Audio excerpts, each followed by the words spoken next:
Detrás de las cortinas del Tercer Reich, hasta hoy en día nos siguen sorprendiendo los secretos develados de la Alemania nazi. En este vídeo contaremos sobre uno de los secretos mejor guardados, más sensibles y apreciados por los alemanes. Estamos hablando de que la sociedad alemana de finales de la primera mitad del siglo XX era una pirámide basada en las drogas y en donde en la cúspide de dicha pirámide se encontraría el mismo Hitler, así como de los secretos de las victorias más sonadas de la Wehrmacht, que hoy en día sabemos que fueron realizadas bajo la estimulación de sustancias y drogas que les daban a los soldados de la Wehrmacht para poder crear así el soldado perfecto. En primer lugar, tenemos que destacar a la pervitina. Esta droga, desde 1938, se hizo ampliamente popular en Alemania. En sus comienzos, la pervitina no era considerada una sustancia peligrosa. Todo comenzó con los científicos alemanes, cuando estos aislaron de manera sintética el estimulante de la anfetamina, el cual se lo consideraba un aditivo milagroso, tanto en el área civil como en el área militar. Ahora nos encontramos dentro de la fábrica donde se producían todas estas drogas. Esta se encuentra a los alrededores de Berlín, en el barrio de Johannsthal. Esto es prácticamente todo lo que ha quedado de aquella fábrica que producía miles de tabletas de pervitina encargadas por el gobierno nazi para sus soldados de la Wehrmacht. Estamos en la famosa fábrica abandonada de Tembler-Werke. En su punto de producción más alto, esta fábrica podía producir 2 millones de tabletas de pervitina, que era la droga más usada del Tercer Reich. Y así es como lucía la pervitina. Y desde esta fábrica se hizo popular no solamente en Alemania, sino prácticamente en toda Europa. Estas blanquecinas pastillas se vendían en todas las farmacias y sin ninguna receta médica. Y se puede decir que en un 2x3 se hicieron muy populares en la sociedad alemana. Para los alemanes, la pervitina se convirtió en el suplemento ideal que reemplazaba el café, la gimnasia matutina y hasta para muchos el desayuno, mientras que ésta se consumía en todos los estragos sociales. La droga de la pervitina tuvo un auge muy rápido en la sociedad alemana por las campañas de publicidad agresiva que ésta tuvo desde sus inicios. Y quizá muchos de nuestro público se atreverían a decirme que esto es una mentira, ya que durante el Tercer Reich el consumo de drogas estaba tajantemente prohibido por ley, así como el consumo de sustancias estaba muy mal visto dentro de la sociedad de esos años. Entonces, ¿cómo es que esta droga llegó en masa a calar la salud física y mental de lo que se creía era una de las sociedades europeas más avanzadas? Y no siendo poco esto, el mismo Estado alemán haría el encargo de la compra de millones de tabletas para dárselas en masa a sus soldados en el frente de batalla. Durante los primeros años de su descubrimiento, a la pervitina no se la consideraba una droga. En la sociedad alemana, esta era vista simplemente como un suplemento energético. La pervitina era altamente consumida por toda la sociedad y estaba prácticamente hasta en las gaseosas y en los chocolates. Pero no solamente la sociedad alemana consumía esta droga. En la cúspide del poder, Adolfo Hitler también necesitaba de sus dosis de energizantes y estimulantes. No se olviden que ser la cabeza del Tercer Reich era algo muy estresante y difícil. Los secretos de las drogas, así como de las sustancias psicotrópicas del Führer, han sido descubiertas y estudiadas por el historiador alemán Norman Ohler. Y aquí, desde su oficina en el techo de su casa en Berlín, Norman Ohler nos concede una entrevista. Buenos días, adelante, pasen. Os estaba esperando. Norman Ohler encontró dentro de los archivos estadounidenses, así como de los alemanes de la época, el diario del doctor de Hitler, Theodor Morell, y pudo descifrar gran parte de los cócteles que le preparaba el médico de Hitler, Theodor Morell, a lo que él llamaba el paciente A, que era Adolfo Hitler. En ese diario nosotros podemos ver toda la cantidad de drogas que consumía el Führer, todas bien detalladas por cantidad, dosis y las fechas que fueron suministradas. Solo después de haber descifrado el diario del médico de Hitler, Theodor Morell, nosotros podemos asombrarnos de la cantidad de drogas que consumía el Führer y nos da una mejor comprensión de las causas que llevaron a Hitler para tomar tal o cual decisión.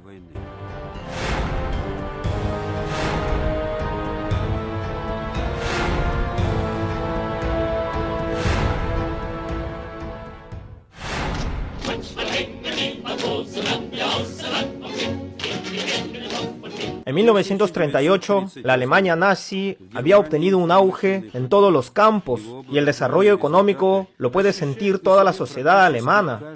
Por fin los alemanes estaban contentos con su líder. Hitler no los había engañado. Les había prometido a todos los alemanes arios de sangre pura un plato de comida en la mesa, una jarra de cerveza y salchichas de Baviera. Pero lo más importante para todos los alemanes es que el Führer les dio la esperanza de tener una nación fuerte que le daría cara al futuro, pero más que todo la fe de que el pueblo alemán estaba muy seguro en las manos de Hitler.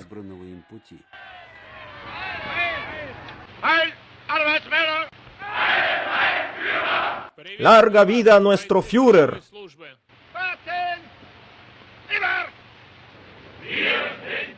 Estamos parados aquí, en cuerpo y alma, para poder forjar una nueva era con Alemania.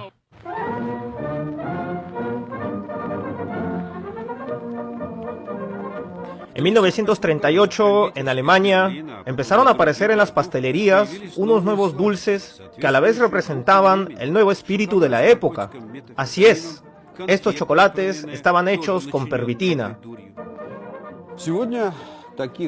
Todo tipo de dulces pueden llevar anfetaminas y pueden ser distribuidas de forma legal en cualquier pastelería. Hoy en día, encontrar estos mismos chocolates con anfetaminas en Alemania está totalmente prohibido. Este chocolate circular, por ejemplo, estaba hecho con crema suave en su interior, especialmente para ser ingerido de forma rápida, y es por eso que se los daba a tanquistas y aviadores. Mientras que estos otros que tengo aquí se lo llamaba el Chococola, que eran unos chocolates energizantes, mientras que un bombón, como el que tengo ahora aquí en mi mano, contenía 5 veces la dosis de anfetamina de cualquier pastilla de pervitina de aquel entonces. Y es por eso que ahora podemos entender el afán que tenían los nazis en publicitar a la población alemana el consumo de chocolate. Y de ahí es que salió el eslogan que el chocolate siempre alegra el alma. Para cualquier persona normal que se coma uno de estos chocolates, cualquier tipo de trabajo sería más fácil, mientras que el individuo estaría encantado de hacerlo. Pero la pervitina no solamente se utilizó como un suplemento dietético, sino que también se utilizó en el ámbito militar. Apenas aparecida la droga, los científicos alemanes empezaron a probar sus efectos dentro de los soldados. Este estimulante les permitía llegar a nuevos niveles, y lo más sorprendente es que la pervitina en sus inicios no tiene efectos secundarios. Mientras que hoy en día, la pervitina, que es la marca alemana de la metanfetamina, está prohibida en todo el mundo. Esta droga fue creada por el doctor Franz Hausel dentro de los laboratorios de la farmacéutica Temmler. Y lo que hizo Franz Hausel fue perfeccionar la droga norteamericana del Benzedril a un estado más puro, creando la metanfetamina. Asimismo, el doctor Franz Hausel vendía su nueva invención no como una droga, sino como un suplemento energético para la estimulación del sistema nervioso, el cual tenía como efectos maravillosos la pérdida del apetito, la sensación de energía, y hasta muchos doctores de la época se atrevieron a recetar la pervitina como medicina para enfermedades. En este libro podemos ver una fotografía propagandística de un cártel en donde se ve claramente que la mujer, después de haber tomado sus 2 pastillas de pervitina, se va muy contenta a hacer los quehaceres del hogar, ya que después de la ingestión de estas pastillas se producía un efecto energizante en la persona. Y todo esto estaba apoyado y financiado por el gobierno alemán. Y así fue como la pervitina, como en una pandemia, se extendió primeramente por toda Alemania y después por toda Europa. Y en un muy corto tiempo, la consumición de metanfetaminas en el Tercer Reich se hizo algo tan común como tomar un café. Estas blancas pastillas, salidas de este tubo de aluminio, la consumían en ese momento todos. desde los estudiantes hasta las amas de casa, los obreros comunes y corrientes, los choferes, así como también la cúpula militar y política del nacionalsocialismo.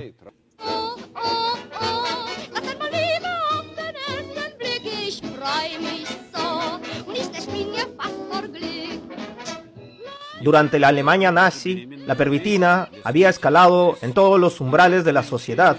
Los médicos lo recetaban a las mujeres embarazadas para quitarles el estrés, mientras que los médicos también usaban la pervitina para curar la esquizofrenia.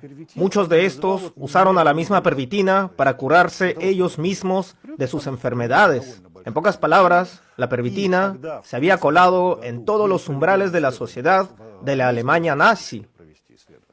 Una de las cualidades que tiene la pervitina es que esta no causa dependencia desde los primeros momentos en que ésta es consumida.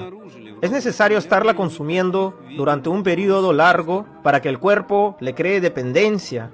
Por eso en 1938, cuando los médicos militares le hicieron los estudios correspondientes a la pervitina, estos quedaron asombrados al ver de que sus soldados no creaban dependencia hacia esta sustancia. Esto, sumado a las cualidades positivas que tenían los soldados a corto plazo, la convirtió en la droga oficial del Tercer Reich. Los médicos alemanes no encontraron ningún peligro para la salud de las personas en esta nueva sustancia.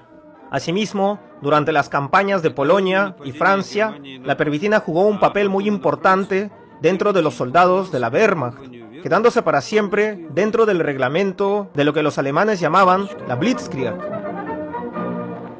Y fue justamente aquí, dentro de estos muros, donde los grandes oficiales de la Wehrmacht enviaron a producir a la farmacéutica alemana Temmler millones de pastillas de pervitina para sus soldados. Fue un total de más de 35 millones de pastillas que produjo esta fábrica, las cuales la mayoría de ellas irían a parar hacia la Wehrmacht y sobre todo a las unidades de tanques. Y así fue como es que la Wehrmacht se convirtió en el primer ejército del mundo que voluntariamente convirtió a sus soldados en personas adictas a las sustancias psicotrópicas. Para 3 días antes de la invasión de Francia, el 17 de abril de 1940, en la Wehrmacht se creó un documento único que no tiene análogos en la historia de la humanidad. Este documento consistía en un tratado hacia las sustancias psicotrópicas y el uso de estas en el ejército. Este documento fue creado por el aquel entonces el general de las fuerzas terrestres, el general coronel von Braunig. Aquí tenemos una parte de ese documento en donde está claramente escrito y bajo las órdenes de von Braunig, en donde se obliga a los soldados de la Wehrmacht a consumir drogas pesadas. La primera droga de este tratado es justamente la pervitina, donde está explícitamente escrito que la pervitina es un energizante que quita el cansancio, así como ayuda a liberar el estrés. Pero lo más importante es de que le quita el cansancio al soldado, y esto era principalmente para lo que se la usaba. En este estudio está escrito que un soldado común y corriente, con la ayuda de la pervitina, puede estar en combate durante una semana entera. Este es un documento creado especialmente para los doctores y enfermeros militares, donde se ve muy claramente la dosis, las recomendaciones y sus formas de uso. Durante la invasión de Francia en 1940, el comandante de las fuerzas occidentales terrestres de la Wehrmacht, el general Gaelder, les exigía a sus soldados: yo les exijo no dormir 3 días y 3 noches seguidas, ya que este era el tiempo necesario que el general necesitaba para poder cruzar el bosque de las Ardenas, ya que en ese momento se estaba probando una nueva forma de guerra que exigía movilidad, rapidez y agudeza mental de los soldados. Y era por este motivo que las columnas de tanques tenían que seguir adelante día y noche sin poder detenerse a descansar. Y obviamente la pervitina le ayudó al ejército de la Wehrmacht a cumplir su cometido. Lo normal para las divisiones de tanques durante la invasión a Francia era que cuando los tanques llegaban a ser suministrados de gasolina, a todos los soldados se les daba una taza de café, un chocolate y una pastilla de pervitina. Y todos nuevamente iban a la marcha como nuevos. Y así fue como los tanques de los generales Gotha, Guderian y Rommel revolucionaron las formas de hacer la guerra, ya que estos avanzaban y avanzaban sin parar. Los ejércitos aliados, sobre todo los franceses, estaban consternados. Los tanques avanzaban y se abrían como punta de lanza de la Wehrmacht, sin afianzar sus posiciones, ni siquiera creando brechas de defensa para los soldados de a pie que le seguían a los tanques. Los generales alemanes habían puesto en práctica una nueva forma de guerra, la Blitzkrieg, en donde las divisiones de tanques se habían convertido en la piedra angular de esta nueva forma de guerra. Aquí, por ejemplo, podemos ver todo el apéndice que hizo Edward Rommel durante su campaña en Francia. Él mismo prácticamente comandaba sus carros de combate desde la vanguardia en uno de sus tanques, y sin medir los peligros y ni esperaba que se le den nuevas órdenes. Este solamente tenía una cosa en mente: avanzar y avanzar, dejando a su paso solo destrucción y muerte. Sin embargo, esto no le influenciaba a Rommel. Este siempre estaba con un muy buen ánimo, lleno de energía y con ganas de comerse al mundo. Obviamente, toda la campaña de Francia se la había pasado drogado con la pervitina.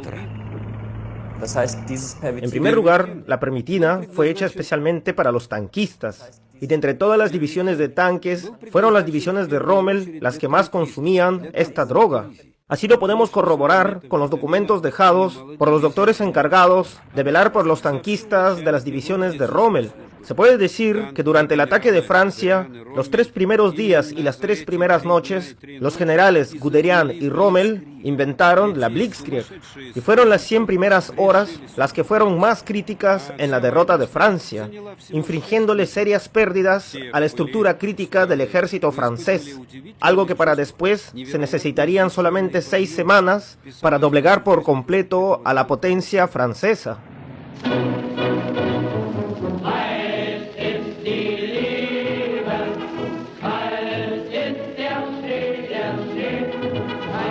Después de la campaña de Francia, los soldados alemanes, fuera de estar sumamente cansados por no haber dormido durante días, tenían un sentimiento de euforia colectiva por las victorias que tenía la Wehrmacht en contra de sus enemigos.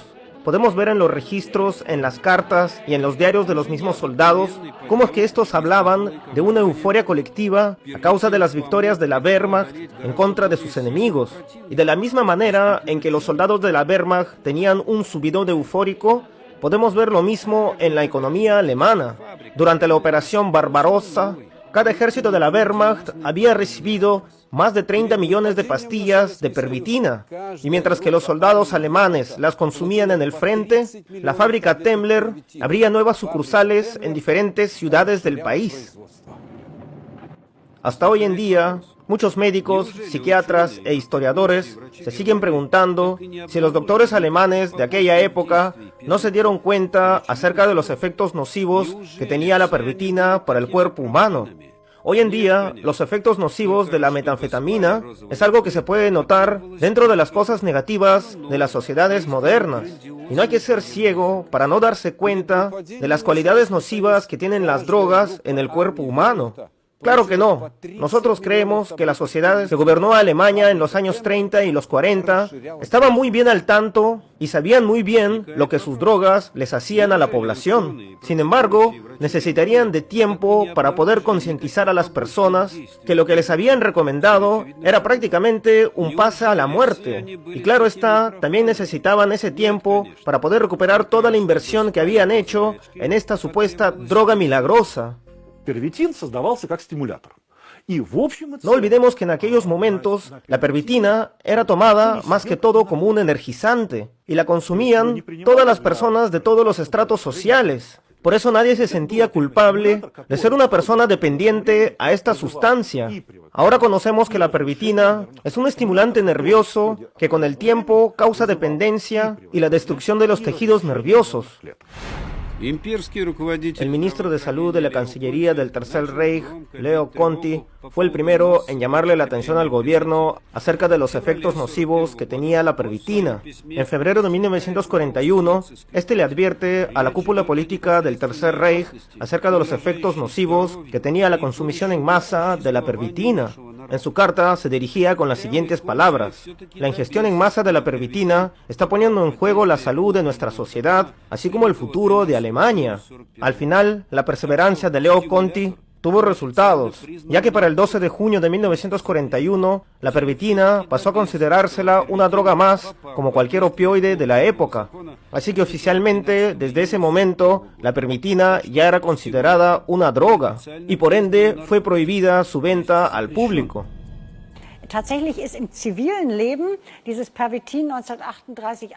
Según la ley firmada el 12 de junio de 1941, desde aquel momento, la pervitina solamente la podía diagnosticar un médico especializado, y únicamente para el trato de ciertas enfermedades.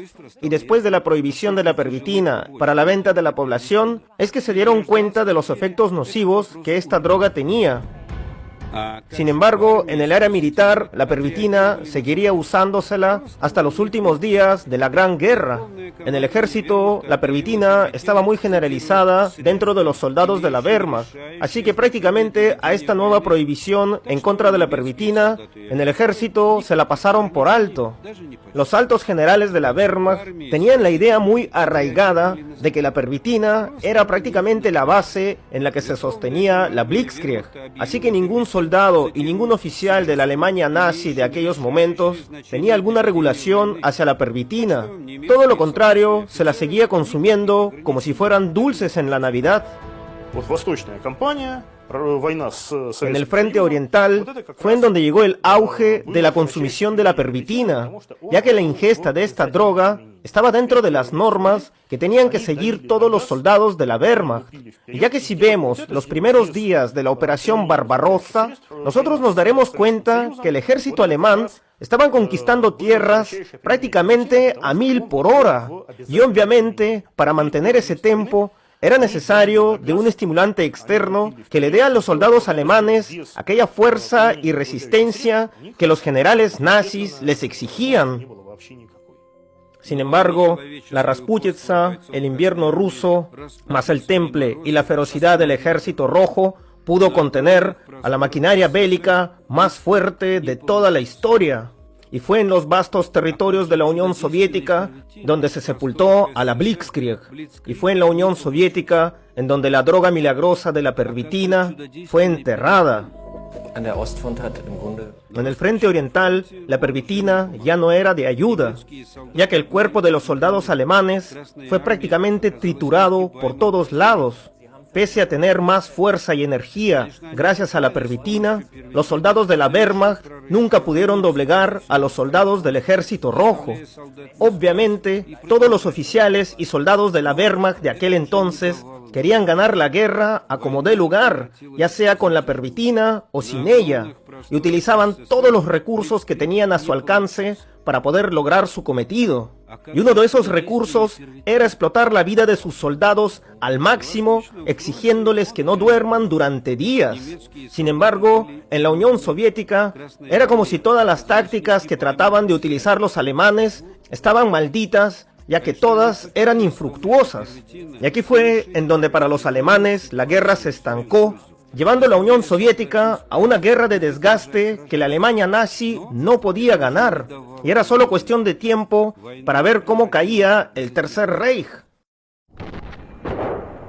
En un pequeño pueblo pesquero, no muy lejos del lago Elmen, una pequeña compañía de la Wehrmacht había quedado cercada, y para poder salir del cerco, estos soldados tenían que correr a través de 14 horas con la nieve hasta la cintura.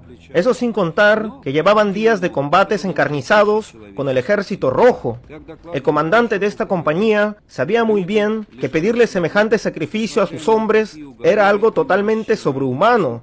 Según el informe del médico de la compañía, este escribió que los soldados estaban totalmente desanimados, tirados en el suelo sin energía y que a duras penas algunos podían pararse. Entonces en este momento el comandante sacó su tubo de pervitina y le dio a cada soldado 2 pastillas. Dentro de media hora los soldados empezaron a sentirse mejor. Después se pararon, tomaron sus cosas, se pusieron en fila india y siguieron su recorrido como lo había indicado su comandante.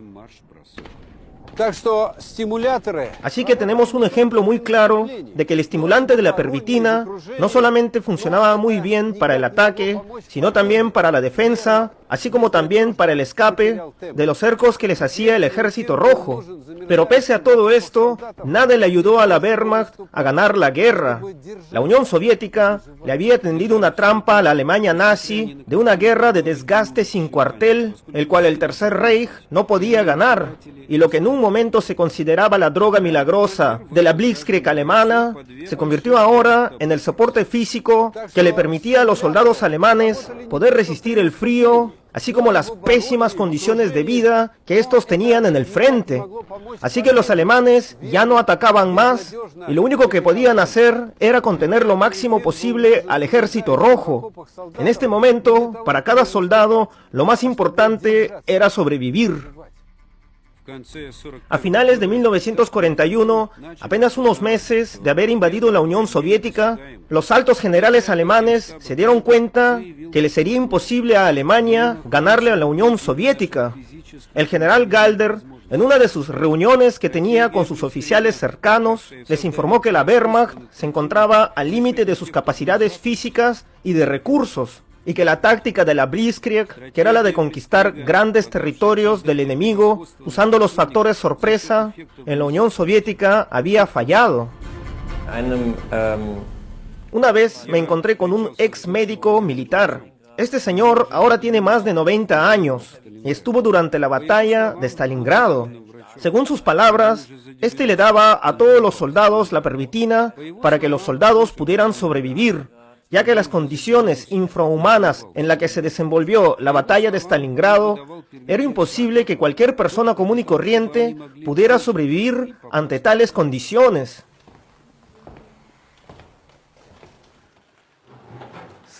Aquí, en esta biblioteca en Berlín, se conservan bastantes cartas de los alemanes que luchaban en el frente durante las batallas de Stalingrado. Y aquí podemos leer en varias cartas de estos que les pedían a sus familiares enviarles no solamente ropa de invierno, medias gruesas y calzado para la nieve, sino que también muchos les pedían que les enviaran pervitina.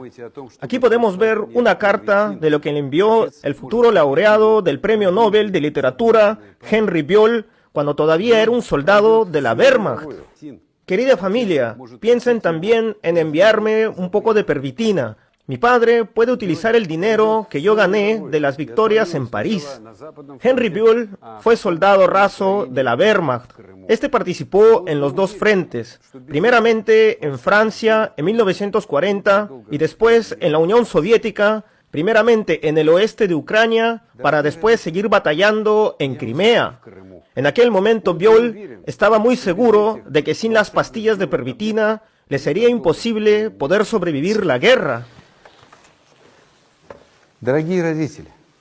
Querida familia, estoy cansado como un perro. El día de ayer pude dormir a las justas 2 horas, mientras que hoy tendré un pequeño descanso de 3 horas. Espero poder dormir algo en ese lapso tan corto de tiempo. Para el día de mañana me quedan 2 pastillas de pervitina y estoy seguro que me ayudarán a soportar el cansancio y la carga tan dura que tenemos que llevar los soldados de la Wehrmacht. Henry Böll sobreviviría a la guerra, sin embargo, la pervitina lo haría un dependiente total a esta droga. Hoy en día sabemos que la metanfetamina causa dependencia de manera muy corta, mientras que sus efectos nocivos se pueden ver desde la primera ingesta de esta. El paciente se vuelve dependiente a ella, mientras que cada vez necesita dosis más elevadas para poder sentir la euforia que éste busca. Asimismo, la metanfetamina es muy dañina para el corazón, así como la distorsión de la realidad, paranoia, alucinaciones y con el tiempo un deterioro total de todo el organismo. Hoy en día, las personas dependientes a la metanfetamina son tratadas por médicos especiales que se dedican al tratamiento de personas dependientes de sustancias muy adictivas. Estos son, en primer lugar, narcólogos y psiquiatras especializados en el tratamiento de sustancias adictivas fuertes, ya que los adictos a la metanfetamina son personas enfermas mentales si hablamos de términos psicológicos.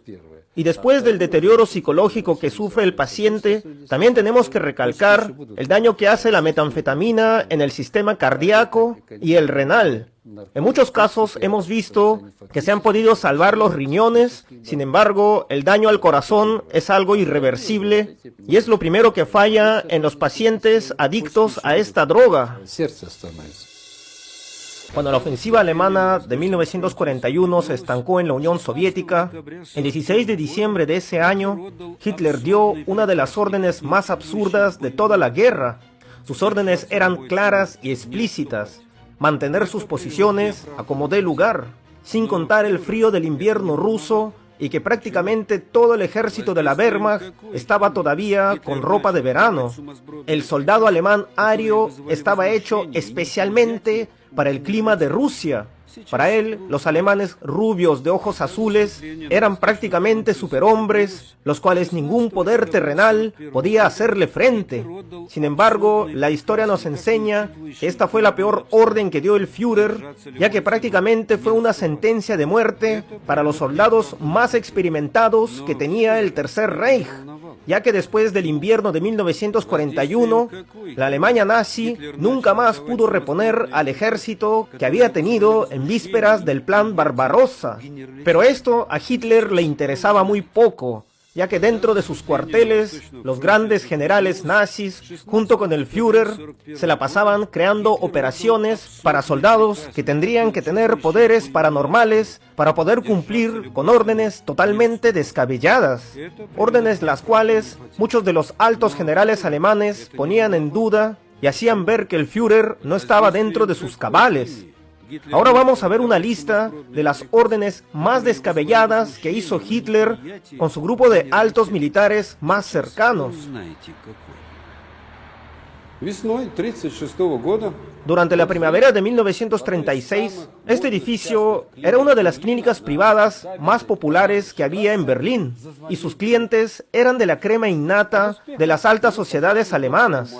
Una noche, la alta cúpula política nazi se enteraron de los eficientes métodos no convencionales del Dr. Morell, y este fue invitado para que fuera conocido por la alta cúpula alemana en München. Los métodos no convencionales del Dr. Morell para curar el dolor, el cansancio y el insomnio a través de inyecciones fue algo que le sorprendió a Hitler desde el primer momento que lo conoció, y no dudó ahí mismo de convertirlo en su médico personal. Desde ese momento, el destino de Hitler y el Dr. Morell estarían fuertemente enlazados hasta prácticamente unos días antes de la muerte del Führer. Asimismo, Adolf Hitler, el cual era llamado el paciente número 1 dentro de los diarios de Morell, nunca más pudo volver a ser el mismo y se convirtió en un dependiente total de las inyecciones de este médico. Según los comentarios de las personas que lo conocieron, el Dr. Morell era un ser totalmente antipático. Era gordo, comía de manera indiscreta y siempre desprendía un olor a sudor químico. Sus ropas siempre estaban llenas de manchas, mientras que este no tenía ningún cuidado a la hora de ingerir alimentos y estos se le salían por la boca, creando un espectáculo asqueroso para muchos de sus invitados. Había veces en que se presentaba portando mandiles sucios que colgaban de él de manera muy vistosa, mientras que la gente que lo conocía trataban de ignorarlo al máximo y esquivar su presencia, ya que lo consideraban un ser inferior. Sin embargo, Hitler respondía siempre frente a estas quejas que Morell era su médico personal y que dentro de sus funciones no estaba ser una persona simpática, que luciera bien y que tuviera buen olor. Su función principal es hacer que yo esté saludable y de buen humor. Y en esa función el Dr. Morell se desempeña muy bien. Y es por este motivo que el Dr. Morell estuvo con Hitler hasta el final de sus días. Ahora vamos a resolver cuál era el secreto de aquellas inyecciones que hasta el mismo Führer las llamaba mágicas que el Dr. Morell le suministraba al Führer.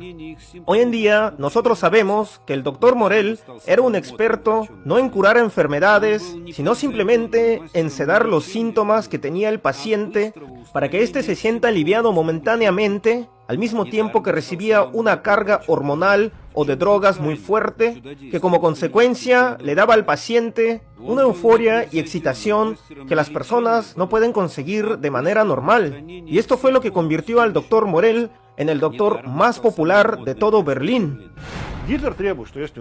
Para Hitler era muy importante salir en sus mítines totalmente saludable y lleno de energía. Por eso es que 2 horas antes de cada mitin, el doctor Morell ya le estaba preparando a Hitler un cóctel de drogas y hormonas para poder sedar al Führer de todos los males que lo aquejaban en ese momento. Siempre 2 horas antes de que Hitler saliera a hablarle a la población, el doctor Morell le ponía unas inyecciones que hasta se podría decir que le daban a Hitler unos poderes sobrenaturales con los cuales llevaría a Alemania hacia la Segunda Guerra Mundial. Con toda esa cantidad de drogas y hormonas que le suministraba el doctor Morell a Hitler, se puede decir que su médico nunca trató de curarlo, simplemente lo sedaba a tal punto que le quitaba cualquier síntoma de los males que le aquejaban a Hitler. Hoy en día sabemos que el instrumento principal y el más importante del doctor Morell era su jeringuilla. Este instrumento en las manos experimentadas del doctor hacía que la aguja ni siquiera doliera cuando entraba por la vena. Dentro de sus cócteles favoritos estaba la inyección de vitaminas sintéticas, hormonas de animales, drogas sedantes, así como también hormonas especiales de diferentes animales, ya sean sacados de testículos de toros, riñones de caballos y hasta partes del estómago de conejos. Después pasó a los esteroides y al final a las drogas fuertes. Y todo esto hecho bajo combinaciones de cócteles suministrados a Hitler, dados de manera arbitraria por el doctor Morell. Y el resultado de todo esto lo podemos ver en los videos del paciente número 1, Adolf Hitler. Sie wollten, Herr, kompromisslos die einzige Macht und alleinige Macht in Deutschland.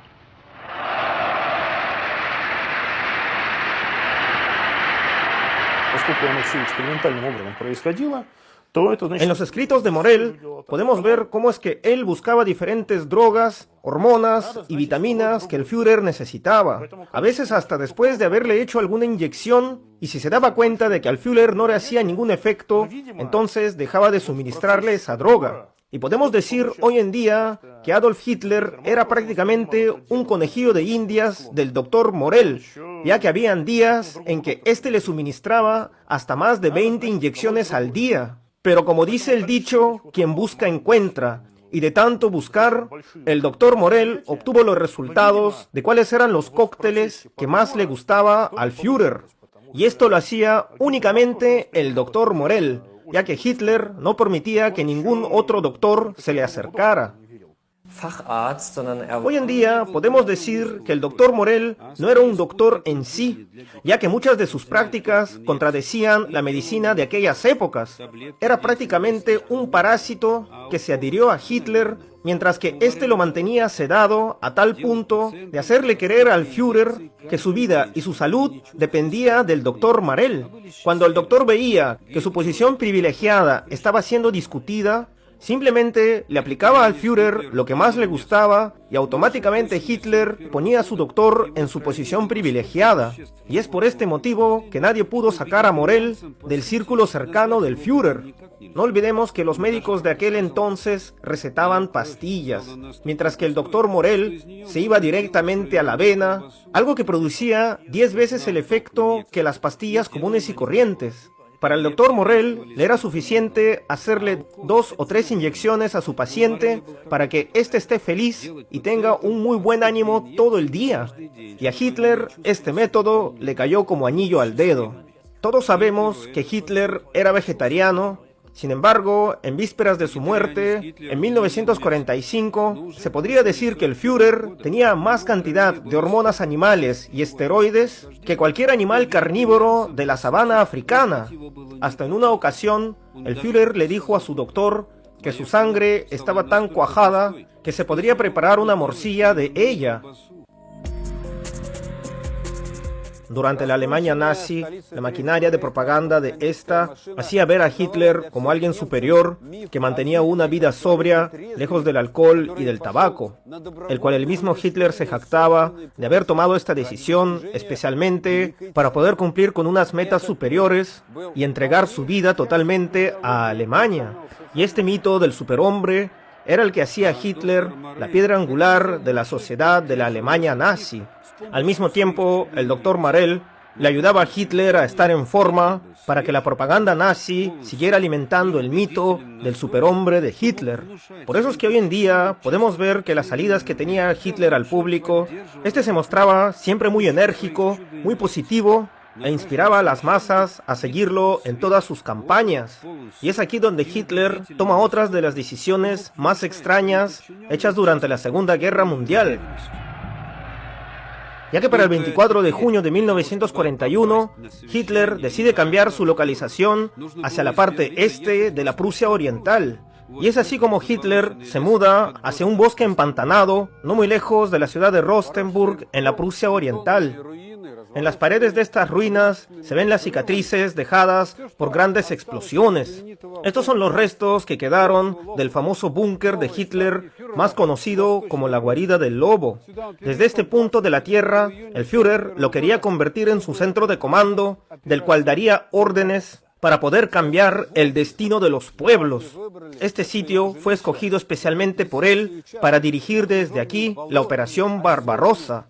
Y así es como llamaron a este centro, que es la guarida del lobo. Pero para serles sinceros, ni siquiera los lobos se acercan a este lugar. Esta construcción fantasma se encuentra rodeada de numerosos lagos, el cual hace el terreno sumamente pantanoso. Mientras que la mayoría del año, los mosquitos lo vuelven prácticamente inviable para la vida humana. El mismo Morrell escribió en su diario acerca del búnker que era conocido como la guarida del lobo, las cuales se refirió a él como un edificio totalmente húmedo, llena de moho y hongos, el cual consideraba no apto para la vida humana. Hoy en día, por los escritos dejados por los cercanos de Hitler, se puede decir que la vida en este búnker no le gustaba a nadie, excepto al dueño e inquilino principal de este, que era el mismo Führer. Hitler pensaba que estando en este lugar estaba mucho más cerca del frente y así podía obtener la información necesaria para poder reaccionar mucho más rápido y que Alemania siempre lleve la iniciativa en la guerra. Asimismo, también se pensaba que en este lugar él estaría totalmente seguro y fuera de peligro. Durante su construcción, los ingenieros alemanes habían proyectado este búnker especial para Hitler con un tamaño de 260 hectáreas, todo sumamente protegido por concreto reforzado, con la capacidad de poder defender el lugar durante cientos de días. Asimismo, había una línea ferroviaria directa que conectaba Berlín con el búnker de Hitler, conocido como la guarida del lobo. Aparte de eso, también tenía su propio aeropuerto y en el centro de todo el complejo podemos ver el búnker principal del Führer. Nuestro guía de hoy, el polaco Wieczysław Puciatow, se puede decir que ha dedicado toda su vida al estudio de este búnker y lo conoce de cabo a rabo. Este es el búnker principal de Hitler en el complejo conocido como la guarida del lobo. De todos los búnkeres que pertenecieron al Führer, este se puede decir que es el más grande de todos. La guarida del lobo tenía paredes de concreto reforzado de 6 a 8 metros de ancho, y por debajo de la tierra podemos ver a otros búnkers mucho más pequeños. Prácticamente eran varios búnkers pequeños dentro de otro más grande, y al igual que en una muñeca rusa, uno aguardaba al otro, todos separados por ductos de ventilación de 1 metro a medio metro de ancho. Esto que estamos viendo ahora no llega ni siquiera al 50%, ya que todo el búnker en sí está debajo de la tierra, para poder soportar la caída de cualquier bomba de aquel momento. Pero ahora sabemos que ninguna bomba cayó en este búnker, ya que todo el recinto estaba muy bien camuflado durante los bombardeos de los aliados. Y ahora sabemos que a este recinto no le cayó ni una sola bomba, ya que la guarida del lobo estaba muy bien camuflada y recibía un camuflaje diferente para cada estación del año. Así como también los alrededores del lugar estaban muy bien camuflados con plantas y árboles que los mismos alemanes sembraron para poder esconder el centro de comando principal del flanco oriental del Tercer Reich. Así que desde el cielo todo este territorio era simplemente un bosque pantanoso. Y ahora podemos decir que durante todo el tiempo en que se halló el Führer en este recinto, este prácticamente no salía de su búnker. La mayoría del tiempo y de los días, Hitler la pasaba debajo de su búnker, encerrado en 4 paredes totalmente húmedas, y así lo pasó durante más de 800 días que duró su estancia en este recinto. Tenemos que contar también que este local era un sitio militar. Por ende, no podía haber ninguna de las comodidades que nosotros encontramos en la vida civil común. Lo máximo de comodidades que tenía el Führer en ese momento era un diván, un sillón, una silla dura y un escritorio. Hitler, después de haberse encerrado voluntariamente bajo su búnker de cientos de toneladas de concreto reforzado, se puede decir que el Führer se volvió un alma solitaria. Día y noche prefería pasarlo bajo su frío, húmedo y oscuro búnker, y muy rara vez salía solamente para jugar con su perro. Esto le llamó la atención a Joseph Goebbels. En una de sus cartas que le envió a su esposa, Goebbels le contó a Magda que estaba muy preocupado de que el Führer se hubiera encerrado y que creía que poco a poco el Führer estaba perdiendo todo el sentido de la realidad y además temía por su salud psíquica. Hoy en día podemos entender que si una persona se encierra a 4 metros de profundidad de la tierra, en un lugar cerrado, sin ventanas y sin recibir siquiera la luz solar, se puede decir que para muchas personas esta es una prueba psicológica muy dura. Sin embargo, el Führer lo hizo de manera voluntaria. Hoy en día, muchos historiadores se preguntan ¿por qué es que Hitler prefería encerrarse y no ver la realidad de cara a la guerra que se estaba viviendo en Alemania en aquellos momentos? Y muy lejos de eso, prefería ver la realidad a como le gustaría que hubiera llegado a ser en realidad. Y esta es una de las pocas preguntas que nosotros podemos responder hoy en día gracias al historiador alemán Norman Ohler, que justamente estudió las épocas cuando Hitler pasó sus años en la guarida del lobo. Y la respuesta es muy simple. Lo que pasa es que el Führer, en la guarida del lobo, lo que hizo fue caer en la dependencia de las drogas y los cócteles y hormonas que le recetaba el doctor Morell. Es aquí prácticamente donde Hitler se hizo un adicto total a las drogas del doctor Theodor Morell. Hitler llevaba una vida sumamente desordenada en su búnker. Se despertaba muy tarde, a eso de las 11 o a veces a las 2 de la tarde. Lo primero en hacer después de despertarse era levantarse la manga de la mano izquierda para que después entrara el doctor Morell y le diera su primera dosis. Esto podría ser o vitamina C, o testosterona, o Yucodal. Todo dependía del estado de ánimo del Führer. 1 o 2 horas después, Hitler recibía a su secretario para escuchar las noticias del frente. Después del almuerzo, venían los grandes generales alemanes para ponerlo al tanto de la situación que se vivía en el frente. Después los generales se iban y Hitler se quedaba solo pensando en qué es lo que podría hacer en ese momento. Como podemos ver en estas imágenes, hacer mucho en un búnker tan pequeño es prácticamente imposible. Hitler en este momento leía algún libro o se ponía a ver los mapas del teatro de operaciones del Plan Barbarossa. Después tomaba el almuerzo, donde todos los alimentos tenían que ser exclusivamente vegetarianos, y después de un almuerzo de espinacas, brócoli y vegetales frescos, el doctor Morell lo esperaba para su segunda inyección diaria, y nuevamente su rutina se repetía. Hasta la noche se puede decir que Hitler no hacía nada importante. Después por la noche, Hitler no podía dormir. A veces trataba de tomar algunas hierbas calmantes, mientras que este era visitado por sus generales o por su doctor Theodor Morell para suministrarle nuevas dosis de cócteles energizantes. Y así hasta las 5 o 6 de la mañana, Hitler no podía dormir. Su cerebro estaba en constante excitación por la cantidad de sustancias que le suministraba el doctor Morell.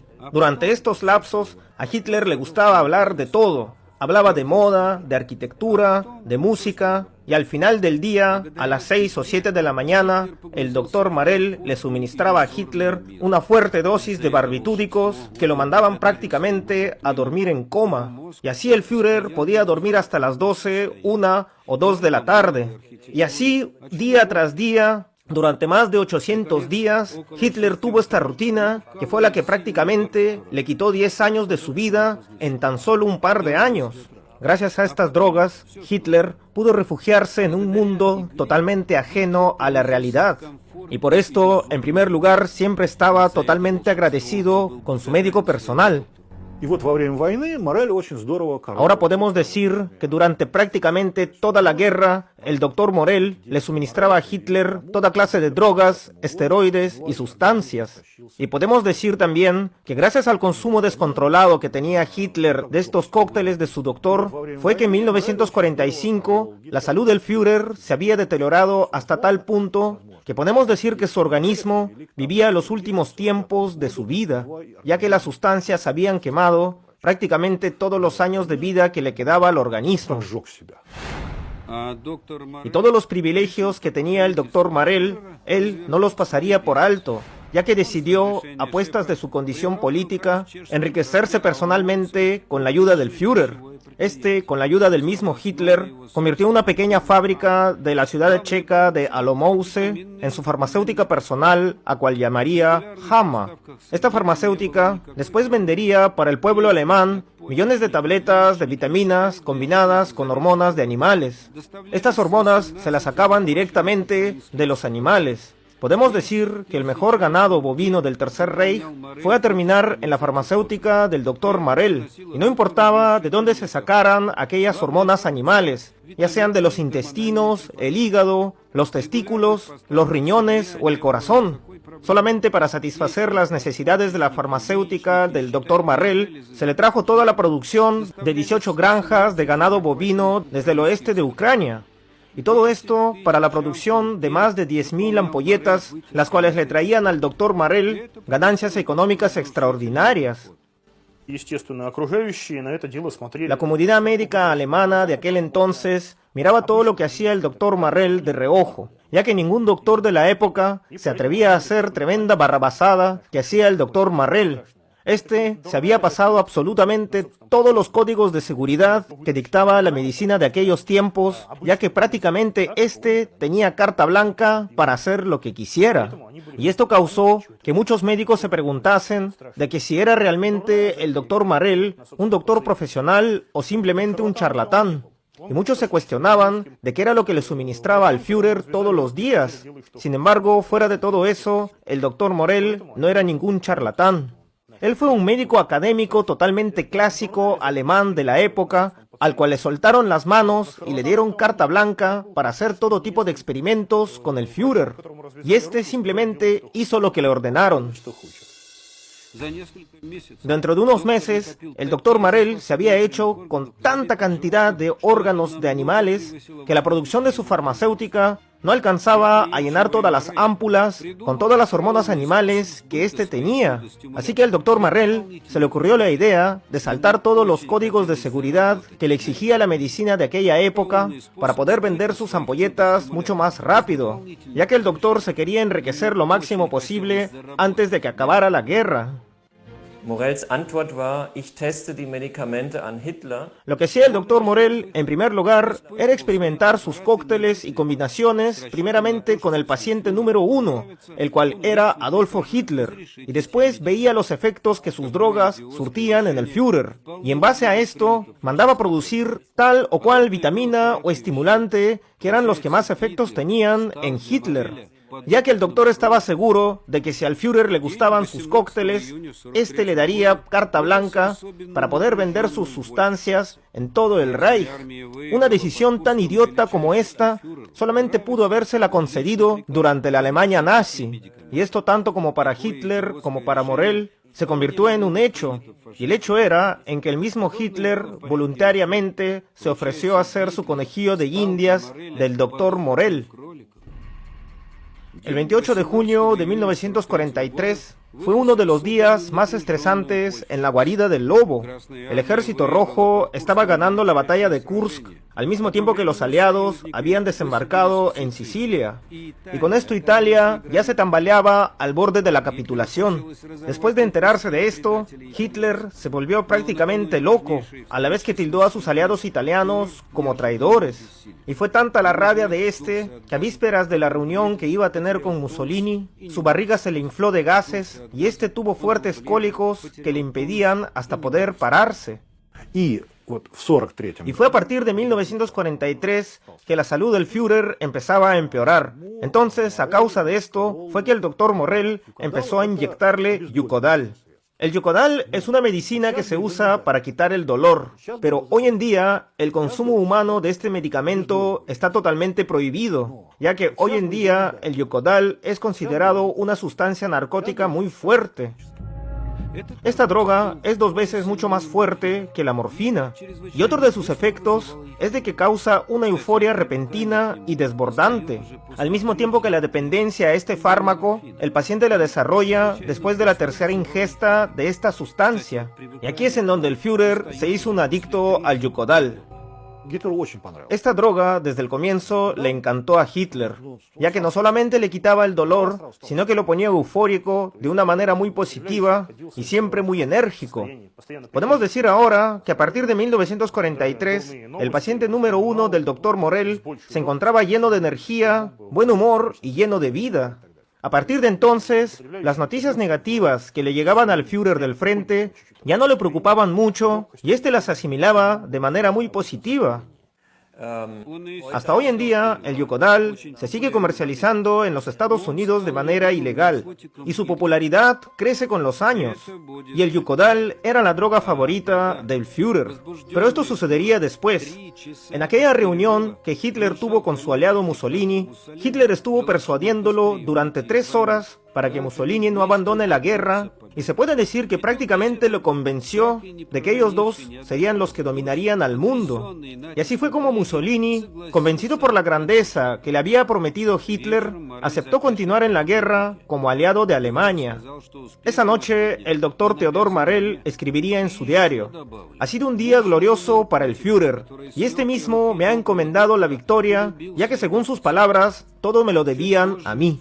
Y después de unos meses, en agosto de 1943, después de que el coronel Stauffenberg hiciera el atentado contra el Führer, este empezaría a consumir también cocaína.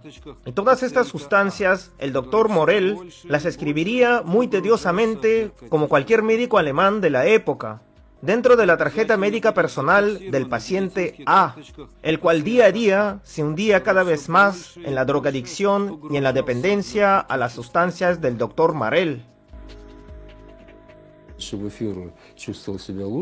Para que el Führer se sienta mejor, para levantarle el ánimo, le suministraban directamente a la vena cocaína.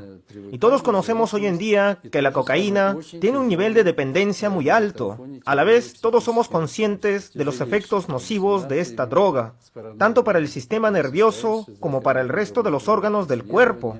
Esto sin contar los efectos psíquicos negativos que produce la cocaína. Dentro de ellos está la paranoia, el sentimiento de persecución, fuertes alucinaciones, y se puede decir que en sus últimos años Hitler sufría de todas estas dolencias psíquicas. Después del atentado que sufrió el Führer en la guarida del lobo por uno de sus generales más cercanos, el coronel Stauffenberg, hizo que a Hitler se le reventaran los 2 tímpanos, así como se le rompiera parte del tabique nasal. Todo eso pasó en este lugar, y como vemos, lo único que ha quedado son solamente ruinas de concreto.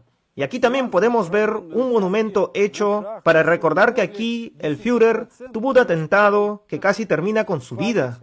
Después del atentado, a la guarida del lobo se llevó a uno de los otolaringólogos más prestigiosos que había en el Tercer Reich, el Dr. Geising. El Dr. Geising, siguiendo las sugerencias del Dr. Morell, le recomendó al Führer untarse una crema que tenía 10% de cocaína.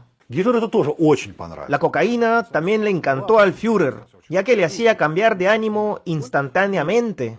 Aparte de eso, le provocaba una euforia, añadiendo el estado de bienestar que éste tenía, también hacía que su mente se despejara de los problemas. Y se puede decir que Hitler se hizo un adicto a esta crema de cocaína. Estamos hablando ahora del año 1944. Cuando se puede decir que por las decisiones del Führer, Alemania entraba de una derrota en otra. El 16 de septiembre de 1944, Hitler, después de haber recibido una dosis de cocaína del Dr. Geising, al Führer le vinieron una de las ideas más descabelladas que tuvo durante toda la guerra. A este se le ocurrió, ni más ni menos, repetir la victoria de la Blitzkrieg que tuvieron en las Ardenas, mientras que sus generales trataban de hacerle entrar en razón, mostrándole que las fuerzas aliadas que habían en Francia sobrepasaban a las fuerzas alemanas. Sin embargo, ninguno de sus generales pudo convencerle a Hitler de no llevar a cabo semejante misión suicida. Hoy en día sabemos que fue bajo la influencia de la cocaína que a Hitler se le ocurrió la disparatada idea de volver a tener un segundo Blitzkrieg en las Ardenas. Y según lo que nos cuenta la historia, esta segunda ofensiva contra los aliados en 1944 terminó en un fiasco total, habiendo Hitler mandado al suicidio prácticamente a todo el ejército occidental de la Wehrmacht. ¿Qué hubiera pasado si Hitler no habría tomado tantas drogas? ¿O qué hubiera pasado si esto y si Alemania hubiera tenido lo otro? Nosotros los historiadores sabemos que la historia es una sola y que los hubieras son parte de la ciencia ficción. Así que los hechos son hechos. Hitler tomó todas estas decisiones disparatadas después de haber ingerido diferentes sustancias, de entre ellos principalmente la cocaína.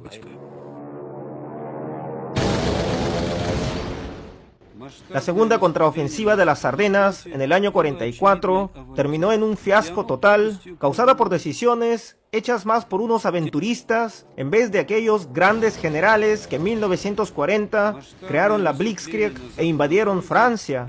Esta vez la derrota alemana era inminente. Al mismo tiempo, en el frente oriental, el ejército rojo era imparable.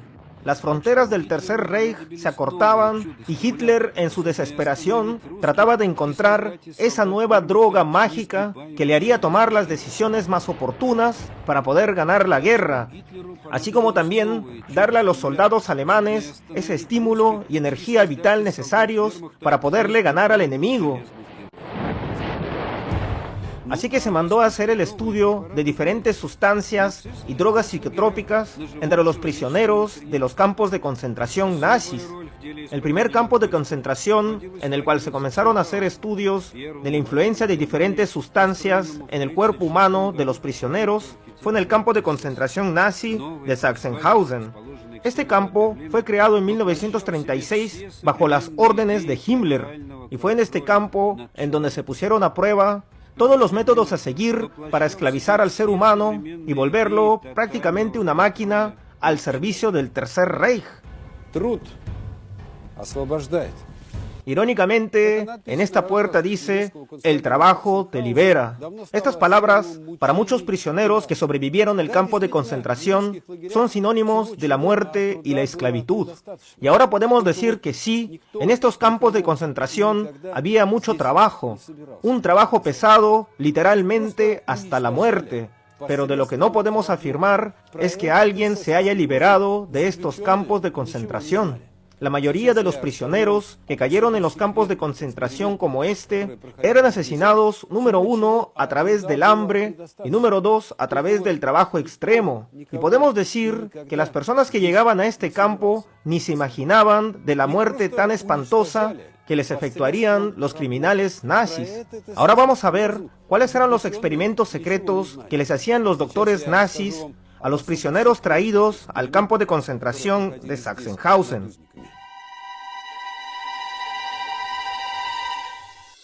Aquí, en este campo de concentración, podemos ver una pista particular, un camino con forma de 8, el cual estaba hecho un 58% de concreto, mientras que el resto estaba hecho de camino de piedras pequeñas redondas y otra de piedras afiladas. Esta era, en pocas palabras, una pista que representaba todos los caminos del continente europeo por los cuales anduvieron las botas de los soldados alemanes en la Segunda Guerra Mundial. Y bajo el pedido de grandes zapaterías alemanas, tales como la Salamander, la Batial o la Laser, los prisioneros de guerra probaban la resistencia que tenían los zapatos de estas marcas. A estos prisioneros los mandaban en grupos de 120 a 150 personas, y después de haberles puesto una mochila con 12 kilogramos de piedras, les obligaban a andar sobre esta pista no menos de 40 kilómetros al día. Al mismo tiempo que estos grupos caminaban en círculo sobre esta pista, a todos los prisioneros se les daban pastillas especiales de cocaína, asimismo le daban goma de mascar con pervitina, y después de media hora de haber consumido estas drogas, les obligaban a caminar sobre esta pista. Hasta se sabe que una vez un prisionero llamado Günther Lemon pudo recorrer en un día, gracias a todas estas drogas, más de 90 kilómetros. Después de haber hecho esta marcha, a la 1 de la mañana lo mandaron de vuelta a su barraca con sus compañeros. Todos estos experimentos hechos a los prisioneros fueron hechos por los nazis para probar la resistencia y cuáles eran los límites del cuerpo humano sometido bajo ciertas sustancias y drogas, y cuál era la cantidad mínima necesaria para que los futuros prisioneros y esclavos del Tercer Reich pudieran exprimir al máximo todas sus fuerzas al servicio de Alemania. Esta mezcla de pastillas de cocaína con goma de mascar de pervitina era un experimento que estaba orientado principalmente para la marina de la Kriegsmarine alemana. Hubo un proyecto de submarinos pequeños que debían haber sido utilizados como si fueran torpedos kamikaze con marineros alemanes dentro.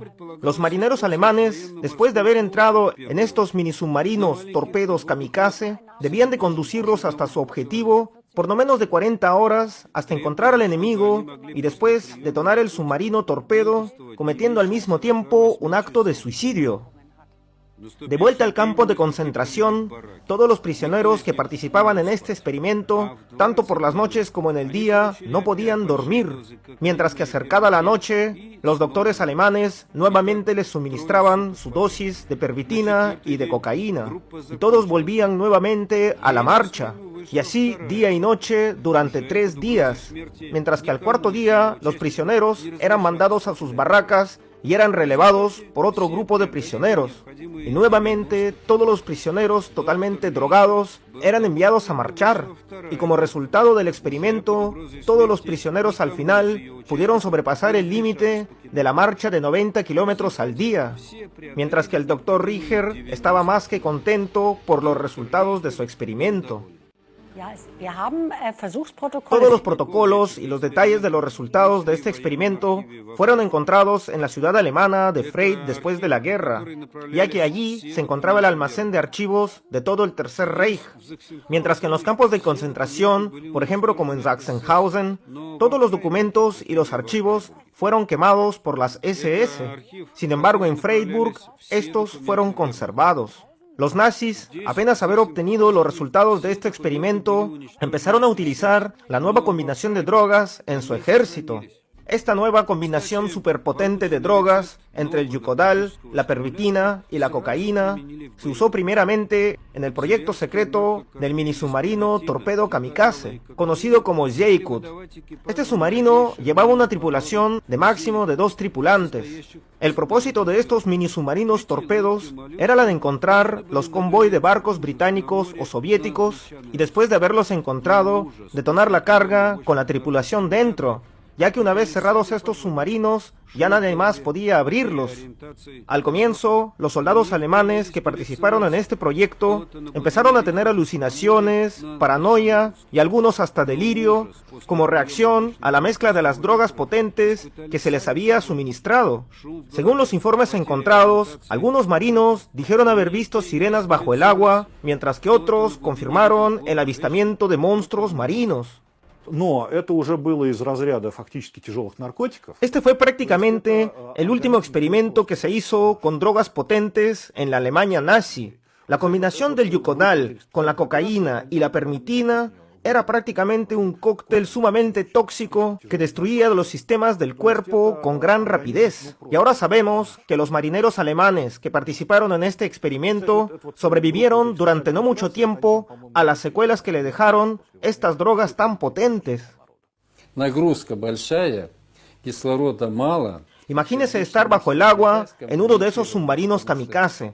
Tienes una cantidad de oxígeno limitada, mientras que a causa de las drogas, tu sistema cardíaco está prácticamente al límite de un infarto, sin contar la claustrofobia que sufres dentro del submarino.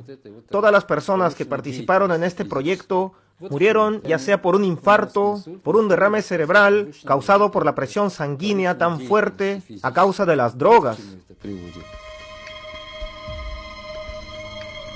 A diferencia del campo de la muerte de Sachsenhausen, en donde a los prisioneros se los obligaba a caminar en círculo prácticamente hasta la muerte, en otros campos de la muerte nazis, como por ejemplo en Dachau o en Auschwitz, los doctores de la muerte se dedicaron a la posibilidad de intervenir en la psiquis humana a través de las drogas. En pocas palabras, buscaban lavarte el cerebro y cambiar tu manera de ver el mundo a través de las sustancias.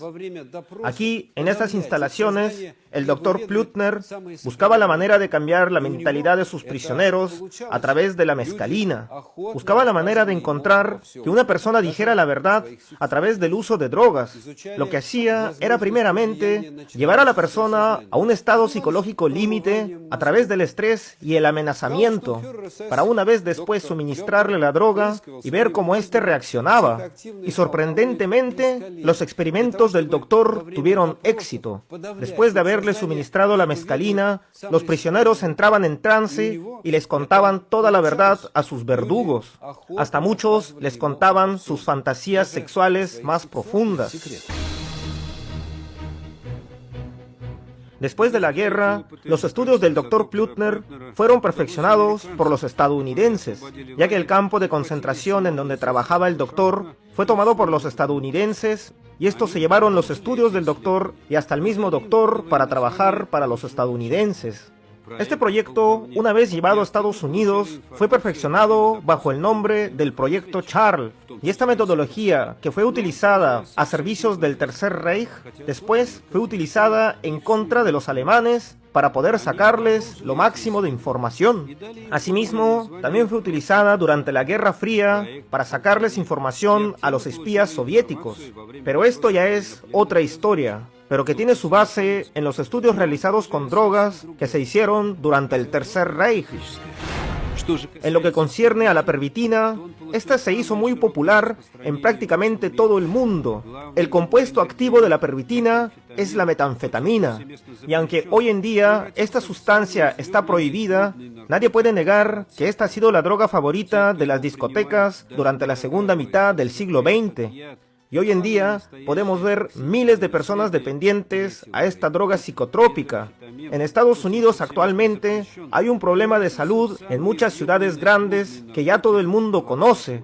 Hasta se han creado series en base a esta droga, pero muchos desconocen que esta droga tuvo sus raíces durante la Alemania nazi.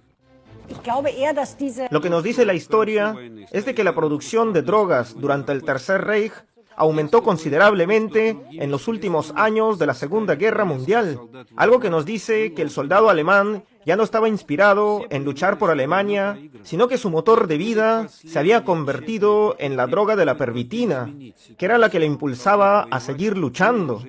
En los últimos años de la guerra, prácticamente toda la sociedad alemana ya sabía que la guerra se había perdido, y el consumo inescrupuloso de estas drogas era simplemente una señal de la desesperación que tenían los alemanes por querer cambiar en algo el resultado de la guerra.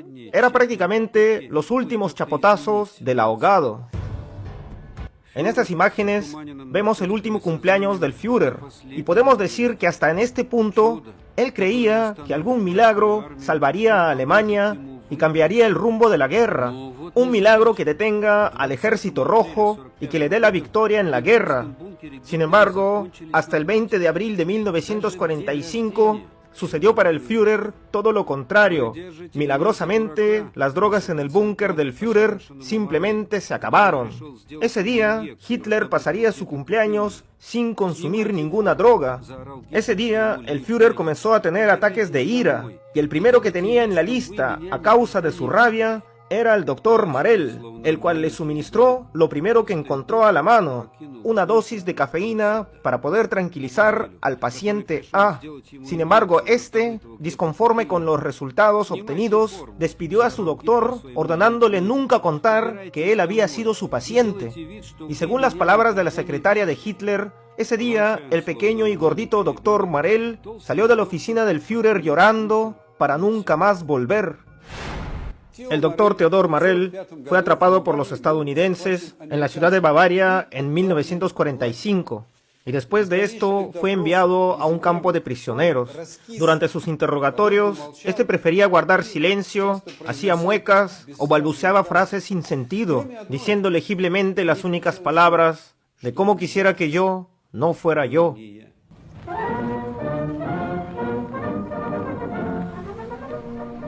El doctor Marel entendía entonces que en la Nueva Alemania ya no tenía ningún privilegio y que la realidad se sobreponía a todo el mundo fantasioso que había creado con su paciente A.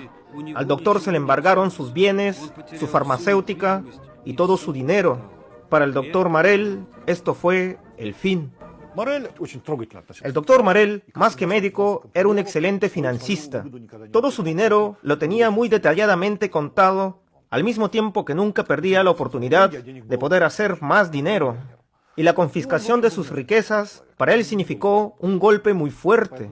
El doctor Marel perdió todo su dinero, y él dinero tenía bastante, lo que lo sumió en una depresión clínica, y debido a esto no vivió mucho después de la guerra.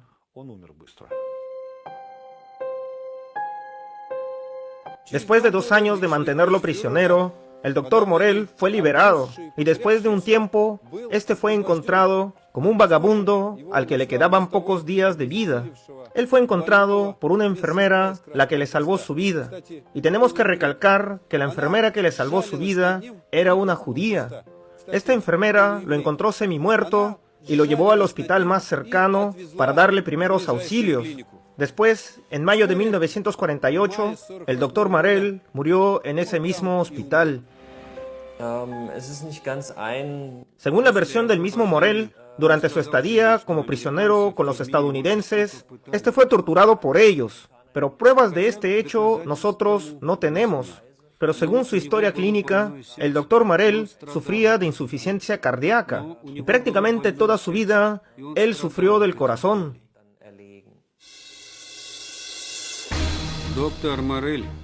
El doctor Marel se fue a la otra vida siguiendo a su paciente A, el cual gracias a las inyecciones que éste le daba, lo ayudaba a mantenerse con vida en un mundo paralelo, totalmente ilusorio y ajeno a la realidad. Hitler no quería ver y ni siquiera imaginarse a Alemania destruida, y debido a este motivo se negaba a salir de su búnker para poder ver siquiera algo de la realidad, y por eso se negaba siquiera a salir a tomar aire fresco. Pero ¿de qué aire fresco estamos hablando? Ya que Berlín en aquel entonces estaba todo hecho cenizas, con un ambiente lleno de polvo y humo creado por los incendios. Aquel mismo incendio que años antes habían provocado los nazis, llevando las antorchas de fuego a los diferentes pueblos del mundo. Sin embargo, las drogas y las inyecciones del doctor Marel le daban a Hitler la sensación ilusoria de un mundo totalmente diferente. En sus últimas horas, el doctor Marel ya no estaba al lado de Hitler. Hitler, después de años de haberse drogado y vivir en un mundo paralelo, se puede decir que volvió a la realidad apenas unos días antes de su muerte y de la capitulación total de la Alemania nazi. Y esto fue lo que impulsó al paciente A, al Führer, a tomar la única salida que tenía de esa situación. Quiero invitarles a todos a inscribirse en mi canal de Instagram, ya que la censura no me deja mostrar cierto material que me gustaría compartir con el público. Por eso les recomiendo a todos inscribirse a mi canal de Telegram para poder recibir información directamente de este canal. Si esta historia te ha gustado, coméntala y compártela, así como también no te olvides de poner el pulgar arriba y darle a la campanita. Yo soy Alex Tar y esta ha sido otra historia real del Frente Oriental en la Segunda Guerra Mundial.